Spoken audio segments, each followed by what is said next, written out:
हाँ बेटा, तो आज का फर्स्ट लेक्चर स्टार्ट करते हैं। First lecture and first chapter जिसका नाम है इलेक्ट्रोस्टैटिक्स। ठीक है, अगर हम इलेक्ट्रोस्टैटिक चैप्टर की बात करते हैं तो यहाँ पर बेसिकली हमें चार्ज के साथ डील करना होता है कि चार्ज क्या होता है। ठीक है, तो सबसे पहले बेटा हम चार्ज को डिफाइन करेंगे। What is charge? तो charge is the property of any substance which attract or repel other substance.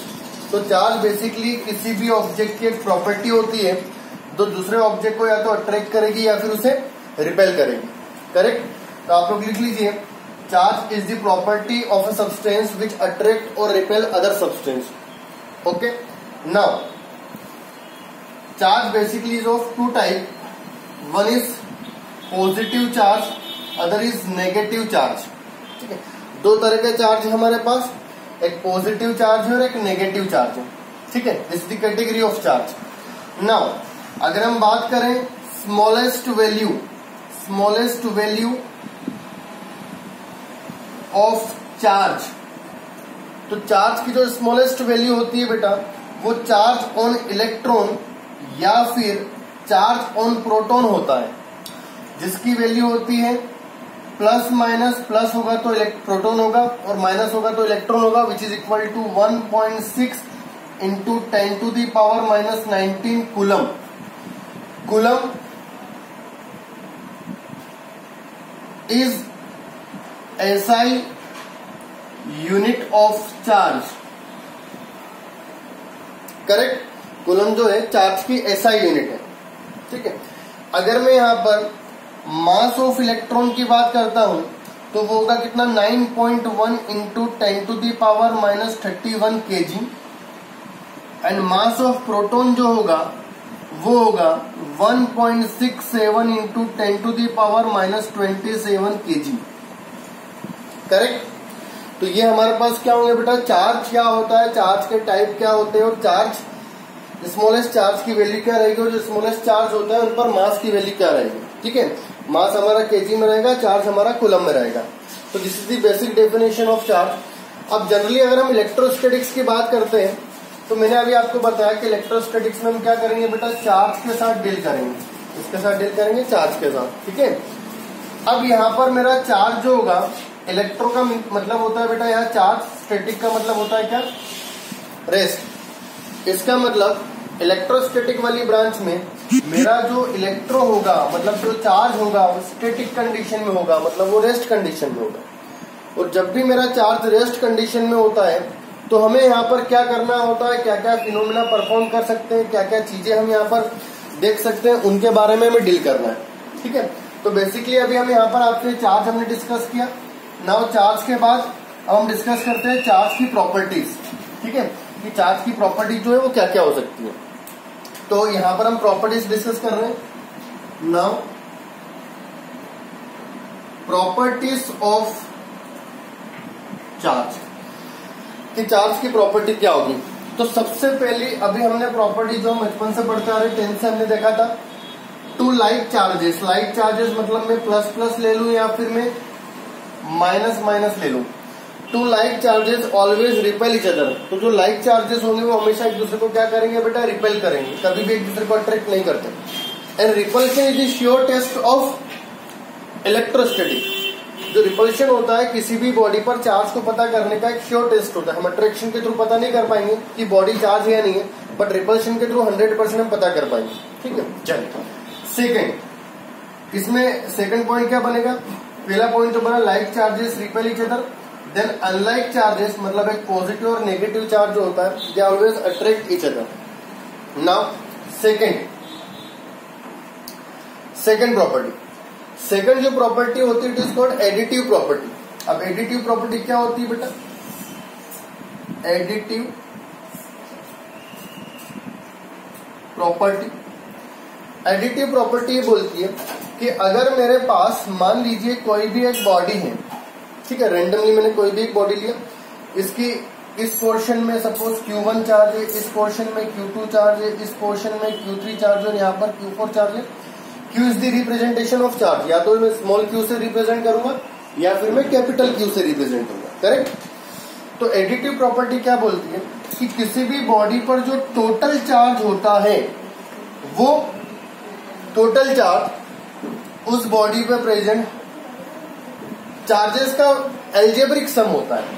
मतलब मुझे इनको क्या करना है, एल्जेब्रिकली ऐड करना है। एल्जेब्रिक सम का मतलब होता है मुझे चार्जेस को उनके साइन के साथ रखना है। जैसे सपोज करो कि Q3 नेगेटिव है तो टोटल चार्ज क्या हो जाएगा बेटा, Q1 plus Q2 minus Q3 plus Q4। यहां पर जो Q3 होगा उसको मैं नेगेटिव साइन के साथ रखूंगा, करेक्ट। चलिए, तो ये कौन सी प्रॉपर्टी हो गई बेटा, एडिटिव प्रॉपर्टी। अभी हमने कितनी प्रॉपर्टी डिस्कस की, 2। फर्स्ट अट्रैक्शन रिपल्शन की प्रॉपर्टी और जो second property which is additive property, ठीक है। चलिए नेक्स्ट, अगर नेक्स्ट प्रॉपर्टी की हम बात करें, जो इंपॉर्टेंट प्रॉपर्टी जिसको हम क्या बोलते हैं बेटा, क्वांटाइजेशन प्रॉपर्टी, ठीक है। ये इंपॉर्टेंट प्रॉपर्टी जिसपे बेस जनरली न्यूमेरिकल्स भी आते हैं। तो प्रॉपर्टी जो है इट इज क्वांटाइजेशन प्रॉपर्टी। अब बात आती है कि बेटा क्वांटाइजेशन होता क्या है, ठीक है।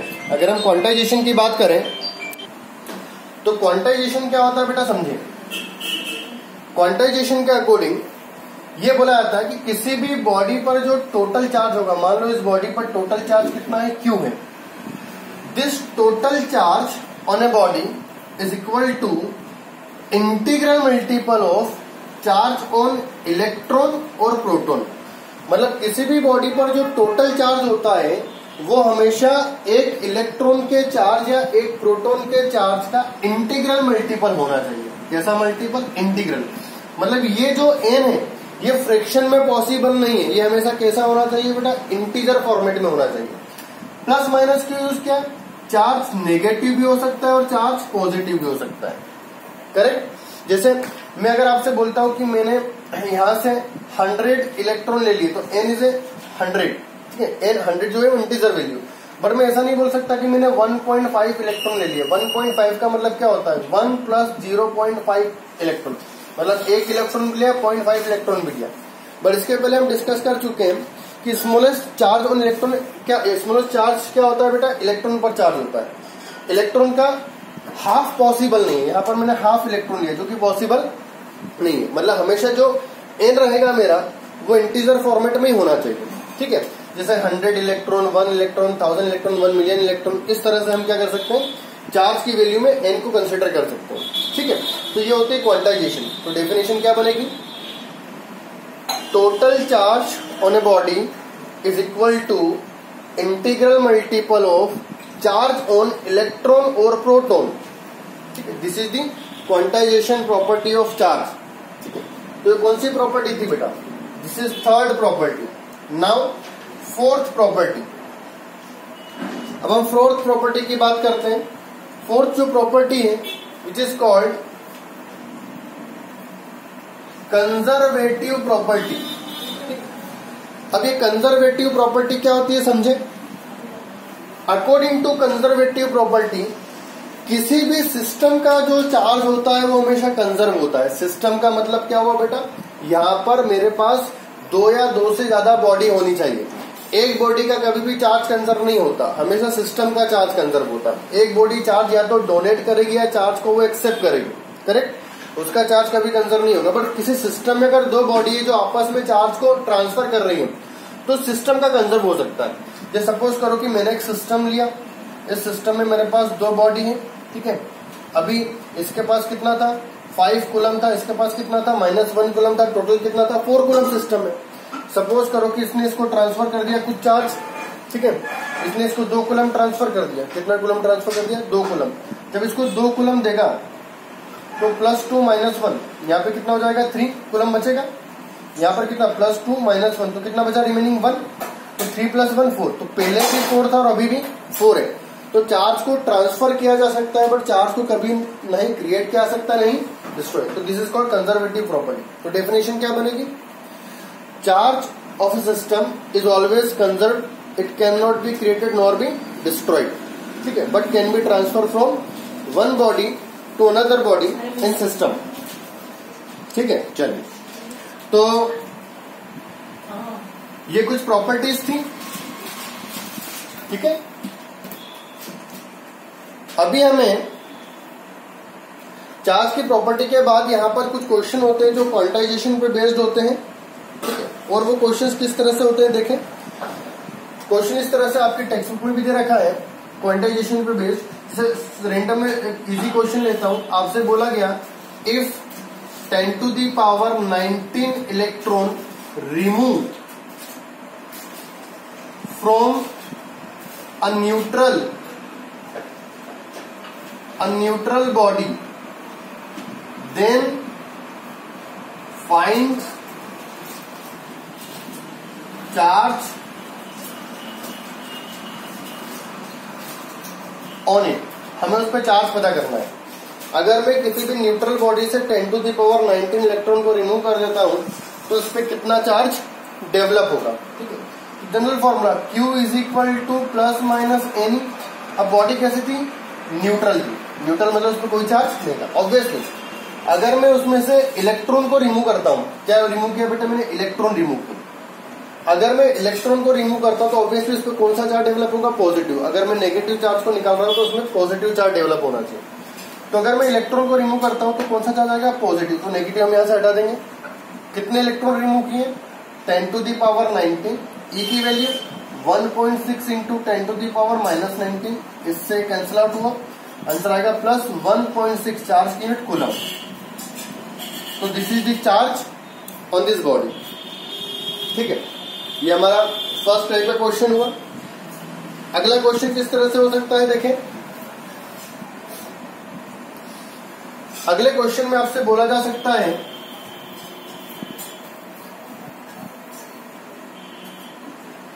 अगला जो क्वेश्चन है उसमें आपसे बोला जाएगा जैसे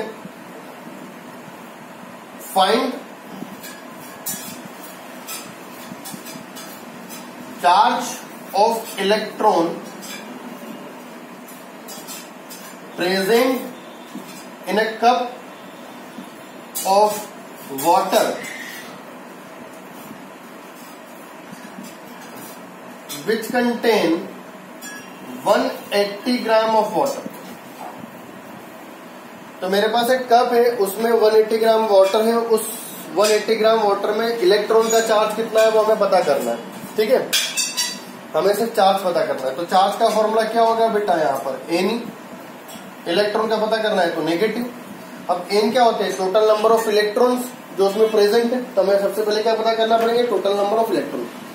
तो टोटल नंबर ऑफ इलेक्ट्रॉन पता करने के लिए बेटा मुझे पहले पता करना पड़ेगा टोटल नंबर ऑफ मॉलिक्यूल्स, ठीक है। तो हमारे पास फॉर्मूला क्या होता है, given number divide by Avogadro number, this is the number of molecule, equal to given mass divide by molecular mass. Given mass 180 gram, water मतलब H2 और H2O का मॉलिक्यूलर मास आपको पता ही है, 16 plus 2 18 divide by 18, answer is 10, correct. तो number of molecules कितने हो जाएंगे, 10 इंटू एन हो जाएंगे। This is the number of molecules. ये नंबर ऑफ क्या है, मॉलिक्यूल्स है, नंबर ऑफ मॉलिक्यूल्स। ये नंबर ऑफ मॉलिक्यूल्स आए मेरे पास। पर मुझे तो क्या पता करना है, नंबर ऑफ इलेक्ट्रॉन। अब नंबर ऑफ इलेक्ट्रॉन कैसे पता किए जाएंगे, तो 1 मॉलिक्यूल के पास कितने इलेक्ट्रॉन होते हैं, 8 तो होते हैं ऑक्सीजन के पास, 2 होते हैं हाइड्रोजन के पास, टोटल कितने हो गए 10। तो 1 molecule contain 10 electron, then n molecule contain 10 n electron. These are the number of electrons. n की वैल्यू पुट कर दो तो n की वैल्यू क्या हो जाएगी, n की वैल्यू ऑलरेडी 10 n है, 10 इंटू 10 100 n है। 100 n की value 6.023 into 10 to the power 23, ठीक है। ये n की वैल्यू आ गई। n की वैल्यू को आपको यहाँ पर पुट करना है, आपका आंसर हो जाएगा, ठीक। e की value 1.6 into 10 to the power minus 19 kilo. तो आप कैलकुलेटर का यूज करके इसका सोल्यूशन निकाल सकते हैं, ठीक है। तो ये कहता है हमारे पास सेकंड टाइप का क्वेश्चन जो किस तरह से बन सकता है। आप क्या करेंगे, डिफरेंस यहाँ पर आपको वाटर की जगह क्या दे देंगे, वो H2SO4 दे देंगे, HCl दे देंगे। बस आपको उनके मॉलिक्यूलर फॉर्मूला पता होना चाहिए और मॉलिक्यूलर वेट पता होना चाहिए, तो क्वेश्चन हो जाएगा, ठीक है। तो ये हमारे पास सेकंड टाइप का क्वेश्चन था। नाउ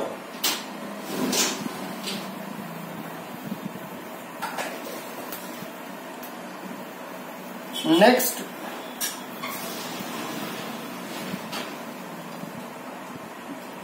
जो हमारा टॉपिक है यहाँ पर, जो सबसे ज्यादा इम्पोर्टेंट टॉपिक है जिसपे बेस्ड जनरली क्वेश्चन जो होते हैं पूछे जाते हैं वो, हाँ बेटा, तो टॉपिक का जो नाम होता है वो होता है कूलम्ब फ्लो। सबसे इम्पोर्टेंट टॉपिक है इस चैप्टर का ये, तो आगे जितने भी चैप्टर हैं वो इसी लॉ पे बेस्ड होंगे। तो कूलम्ब फ्लो, तो कूलम्ब साहब ने दो चार्जेस के बीच में लगने वाले अट्रैक्शन या रिपल्शन फोर्स के लिए एक लॉ दिया था। उन्होंने बनाया था कितना अट्रैक्शन और रिपल्शन फोर्स लगता है दो चार्जेस के बीच में, उसको एक लॉ के फॉर्म में बताया।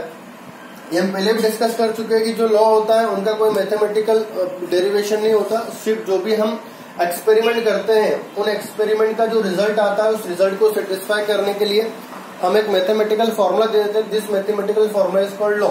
तो यहाँ पर भी इन्होंने नंबर ऑफ टाइम्स मेजरमेंट किया था, ऑब्जर्वेशन किया था, देन जो भी इनका ऑब्जर्वेशन का रिजल्ट आ रहा था उसको एक मैथमेटिकल फॉर्म दे दिया था इन्होंने, उसको हम बोलते हैं क्या बेटा, कूलम्ब फ्लो। अब इसके अकॉर्डिंग क्या बोला गया, सपोज करो कोई भी दो चार्जेस है, this is Q1, this is Q2, यहाँ के चार्जेस, अगर मैं दोनों पॉजिटिव चार्जेस ले रहा हूं, दोनों जो चार्जेस है एक दूसरे से कितना डिस्टेंस पर रखे हुए हैं बेटा, R डिस्टेंस पर रखे हुए हैं, ठीक है। नाउ ये भी प्लस है, ये भी प्लस है, तो ऑब्वियसली ये इसको रिपेल करेगा इधर और ये इसको रिपेल करेगा इधर, ठीक। तो देखा क्या गया कि इन दोनों में जो रिपल्सिव फोर्स आ रहा था वो दोनों सेम आ रहे थे। जितना रिपल्सिव फोर्स इस पे लग रहा था उतना ही रिपल्सिव फोर्स इस पे भी लग रहा था। जब किसी सिस्टम में दो फोर्स लगते हैं, दोनों की डायरेक्शन अपोजिट होती है और दोनों का मैग्नीट्यूड सेम होता है, तो they are called action reaction pair. तो ये एक्शन रिएक्शन पेयर कहलाते हैं। जैसे हमने 11 पढ़ा था, every action there is equal and opposite reaction. तो अगर ये एक्शन हुआ तो ये रिएक्शन होगा। Now this action reaction pair में जो फोर्स थे, force is directly proportional to product of their charges, ठीक है, या product of magnitude of their charges.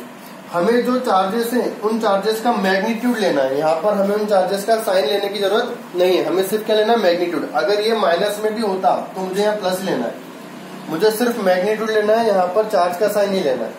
तो force is directly proportional to product of their magnitude and the same force is inversely proportional to square of distance between them. उन दोनों के बीच का जो distance है उसके स्क्वायर का इनवर्सली प्रोपोर्शनल लेना है, ठीक है।